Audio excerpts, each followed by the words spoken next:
Happy Wednesday. What's a hump day? Welcome to Virtual VSC. I'm here at Vermont Studio Center. What is that doing there? It's beautiful out. Just kidding, it's raining. It's beautiful out. I wish you were here.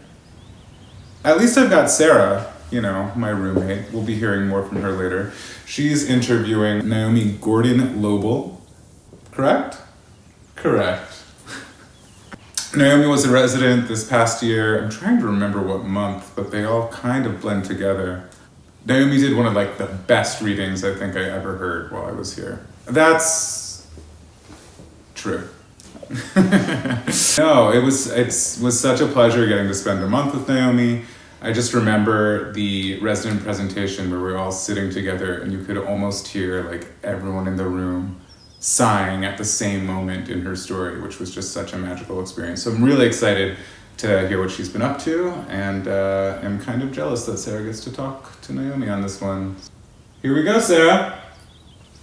I'm really excited to ask you a couple of questions about your work, and just want to let you know that Kristen and Daniel are still talk about your reading at your resident presentation. So, yeah, that means a lot to me. Thank you so much. First featured BSC alumni resident writer. That's very exciting. Thank you for telling me that. I miss VSC. Am I allowed to say that here? Yeah. I Yeah. Really. Well, so I kind of did a little deep dive on your website and read some of the pages. One of my favorite poets is Carl Phillips, and he has this craft essay book called Coin of the Realm, and in it there's an essay called Boon and Burden, and the subheading is Identity in Contemporary Poetry. And so I've modified this excerpt and changed poetry to piece of writing, and I just wanted to read it and to kind of jumpstart a conversation on kind of how you're approaching the work that I've read that you've published and performed. This is the quote: "Part of the burden of identity, particularly the specific identity markers of race, sexuality, and gender, is that once it becomes either the focus of the piece's content and or the primary lens through which the writer both sees and deploys the piece's content, the piece becomes charged with a possibility for a conspiracy and exclusion, and this accordingly charges and challenges the relationship between writer and audience." And I was wondering what your thoughts are on that, which is kind of a heavy place to start, but yeah. No, I think it's a good place to start. I really appreciate that question, and God, it's so nice to talk to that you just kind of spending such intentional time thinking about my work and what kinds of questions might be relevant to me. Yeah, I think about that a lot, and although I've never heard it articulated in that way, and I think about it a lot in terms of audience. This is a little bit different, I think, from what he's writing about, but the thing that comes up for me so often is, first of all, audience, obviously, but also kind of, am I inadvertently offering myself either as some kind of spectacle or some kind of any number of these possibilities of spectacle, educational tool, tragic, queer tragedy porn. Yeah. Any of those things, and I sometimes feel a little dirty, honestly. So it's interesting, the essay that I wrote about navigating locker rooms, which have often been really hard spaces for me and spaces that bring up a lot of anxiety for me. And I wrote really, really honestly about that anxiety. Yeah, I really loved the moment in that piece where there's a question being asked to you and you're turned and you're afraid that the question, there's this internal moment where you're thinking it's all these things, and then the person that's asking just wants help opening the lock on the locker. Yeah. But that internal moment creates so much rich interiority in the speaker. And I'm also interested in how your work, how, if there is any separation between the first person speaker, i.e. you, and you, or is it a seamless membrane in that it's always you who's speaking? Yeah, that's a good question too. How do we protect that? Oh, I mean, so that's exactly the thing. That's a perfect, you said it, and you said it more perfectly than I could. And like, so on the one hand, I really wanted to, that writing that piece was really important to me. And I wanted to, and this gets a little bit to the Carl Phillips quote, like I wanted to record that feeling, which I think is so recognizable, not just to people who are visibly gender nonconforming or visibly trans in locker rooms, but it's probably legible beyond just us. But let's just say, like, I know that that's an experience that is so deeply familiar and resonant for a lot of folks who share certain parts of my identity.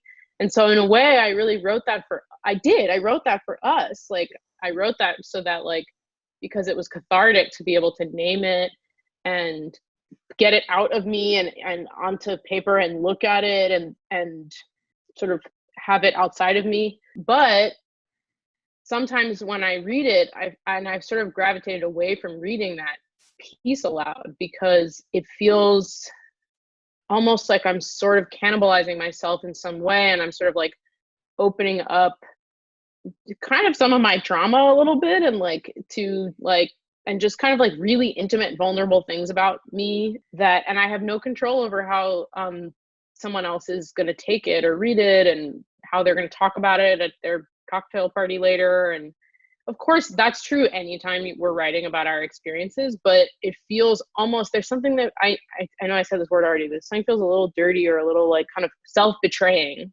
and certainly maybe betraying of my community, to like just like put that out there and give it away. And like, but I don't think there's any separation between me and the speaker usually, and that is why this is such a challenge, is that like I feel I'm still learning how to write nonfiction without totally like ripping everything open and feeling really exposed. But I think that it's those moments of intense vulnerability is when we as reader and audience lean in, and that's when those are the moments that are also so painful to write and put on the page, but they're also those moments that are the most memorable. Do you feel like you're writing for a particular audience? I know some writers think about that, or a community, or do you always like write for yourself first? You know, I think I'm still looking for like who in my head I want to hold as my reader. And I'm not sure, actually. I do think it's like, I think it varies a little bit from piece to piece. I really don't know. Amy Tan has this amazing essay where she talks about, it's called Mother Tongue, and she talks, I'm a tiny bit giving it away, but at the end she talks about her mother being she realizes her mother is her audience and like her reader, and it's so beautiful. And I envy her clarity in that way. I don't feel like I have it yet. Particularly, I'm thinking about the piece on the Bruce Springsteen piece that you wrote. Yeah. And what I was really interested in kind of talking to you about that piece is how you kind of wove and intersperse the personal like the deep personal experiences and personal narrative in with cultural commentary, your knowledge of Bruce Springsteen himself, and it seemed like you did a lot of research. So I was wondering how you like thought about that piece structurally, and when you folded in those personal narratives. And yeah, it was like very different from the L Word piece that you wrote, and the L Word piece definitely felt like didn't have as much of you in it, but there was still you in it, but it just didn't have those moments of deep vulnerability, I guess. So yeah, is the process different when you're writing those types of pieces? Yeah, one thing about the Bruce Springsteen piece that is sort of like a thread to our earlier conversation, but it's a perfect example of it actually, is like there was a line in there because it did feel really vulnerable. It's really vulnerable, and a lot of it. It's a really that, good piece. I really appreciated that piece. Thank you. It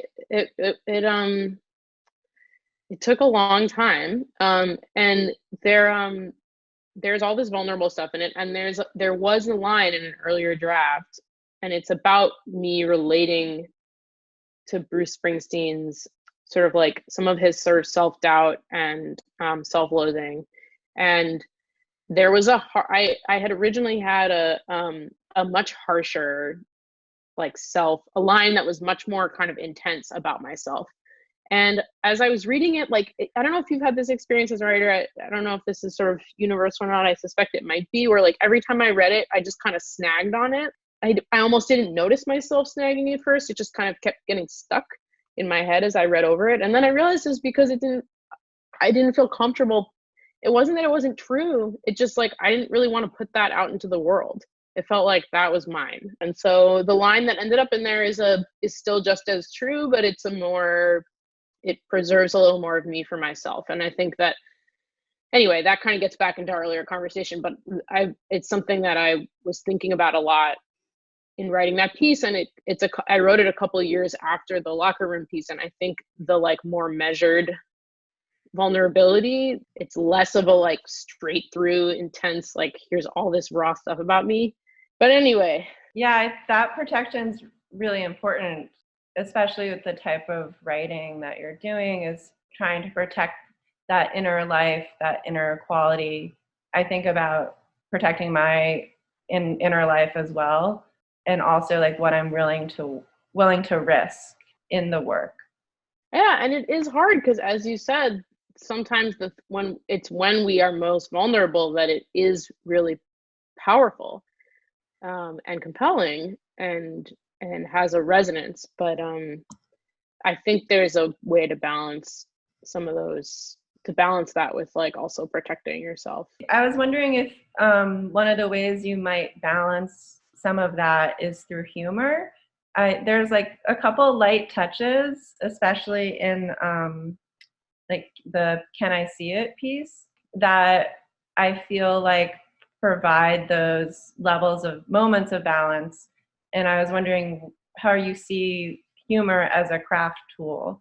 I don't think of myself as funny at all, but I do think that I, almost without being able to help it, I rely on humor a lot in my work. I think largely because I think it's really important for me, it's really important to not seem like I'm taking myself too seriously. And I see humor a little bit as like a weapon against sentimentality or against like that's a great self-seriousness.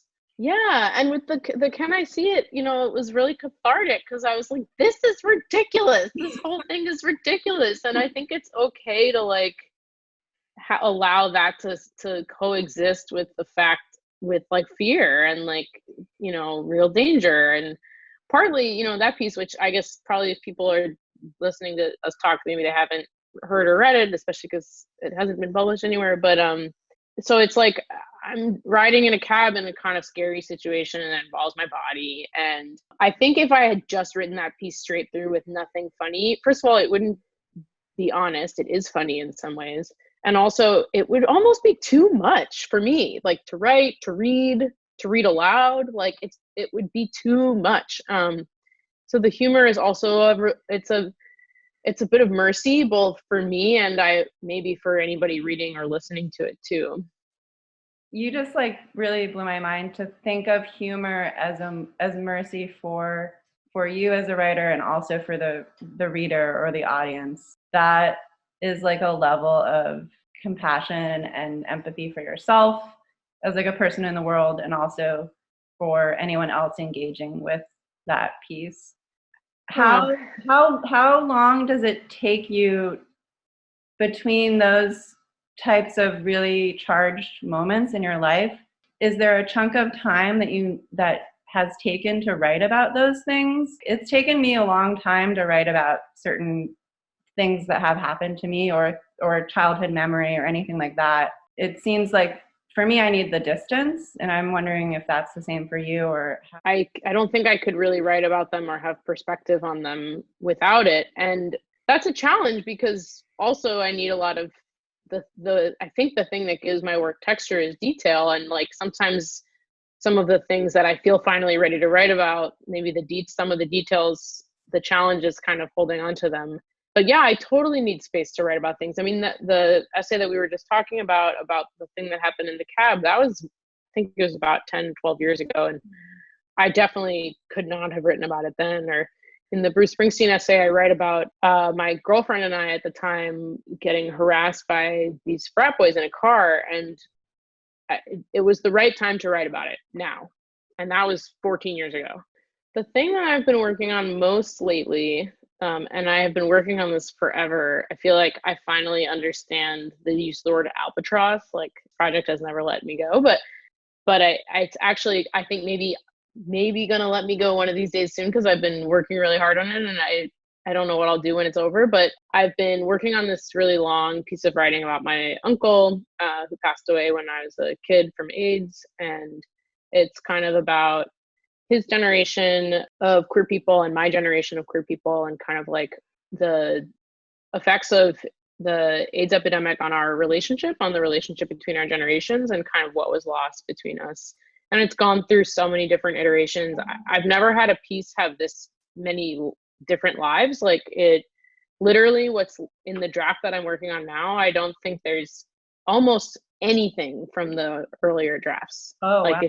it's had an entire I think there's a biological term for this, when like it's like how in our bodies, like supposedly all of our cells regenerate every 7 years or something like that. It's kind of like this draft. There's nothing remaining in it from earlier versions. So yeah, but I've been working on it a lot lately, and actually this kind of gets at some of what we were talking about narrative distance. Like, part of the reason that the earlier drafts have had to really go is that they represented versions of me that were not me anymore and were not really true. It was very hard to let go of them because I had put so much work into them, but I realized that like the writing that I had done about this earlier just wasn't me anymore.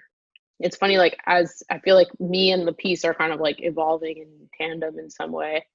Yeah, so, and I have more narrative distance now, to bring it back to that too. Really loved this conversation, and I really loved being able to spend some time with your work and to think about it. And I really think your work is really important, both for you personally, but also for us as readers. And I hope you keep writing, and I can't wait to read the piece about you and your uncle.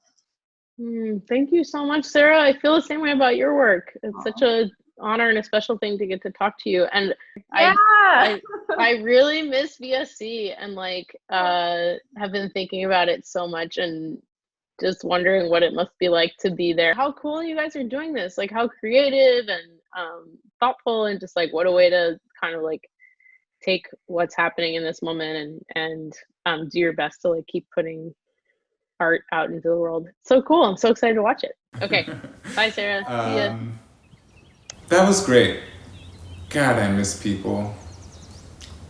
What is Kristen doing? She's just outside. Want to see?